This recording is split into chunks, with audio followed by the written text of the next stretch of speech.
네, 4.3 보궐선거의 개표가 본격적으로 시작됐습니다. 네, 개표가 순조롭게 진행되고 있는 가운데 한두 시간 뒤에는 당선자 윤곽이 서서히 드러날 것으로 보입니다. 네, 취재기자 연결해보죠. 김영수 기자. 네, 정치부입니다. 네, 현재 개표 상황 어떻습니까? 네, 저녁 8시 투표가 모두 마감되고 투표함이 도착하면서 개표가 시작됐습니다. 현재 창원 성산의 개표는 30% 가까이 진행됐는데 자유한국당 강기훈 후보가 가장 앞서고 있습니다. 통영 고성은 개표율 12% 정도의 한국당 정점식 후보가 1위를 달리고 있습니다. 한두 시간 정도 지나면 당선 윤곽이 서서히 드러날 것으로 보입니다. 투표율을 살펴보면 창원 성산과 통영 고성 모두 51.2%로 나타났습니다. 2000년 이후 17차례에 걸친 국회의원 재보궐선거에서 최종 투표율이 가장 높았던 때가 53.9%를 기록했던 지난 2017년인데요. 이번 보궐선거는 2017년에 이어 두 번째 높은 투표율을 기록할 것으로 보입니다. 이 높은 투표율이 어느 후보에게 유리하게 작용할지는 조금 더 지켜봐야 할 것 같습니다. 네, 국회의원 2석이 걸린 이른바 미니 보궐선거지만 여야 모두 적지 않은 의미를 두고 있죠.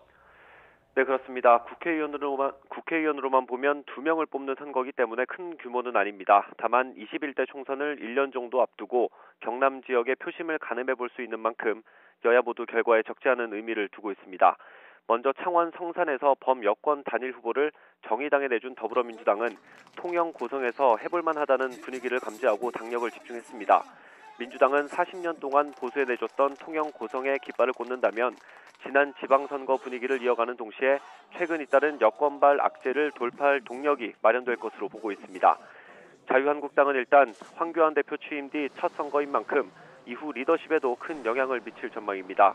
한국당은 두 곳을 모두 차지하면 전국 주도권은 물론 내년 총선까지 상승세를 이어갈 수 있을 것으로 기대하고 있습니다.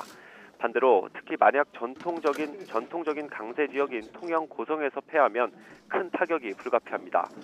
창원 성산에만 후보를 낸 바른미래당은 거대 양당의 기득권 정치 심판론을 앞세우고 있습니다. 양자 구도 속에 이변을 노리며 당력을 집중했는데요. 다만 실망스러운 결과에 그친다면 손학규 대표의 정치력은 물론 당의 미래에도 큰 타격이 불가피합니다. 창원 성산에서 범진보 진영의 단일화에 성공한 정의당은 고 노회찬 의원의 지역구였던 만큼 이번 선거에 큰 의미를 두고 있습니다. 특히 이번에 한석을 추가로 확보하게 되면 민주평화당과 공동으로 교섭단체 진입도 가능해지는 만큼 이번 결과를 주시하고 있습니다.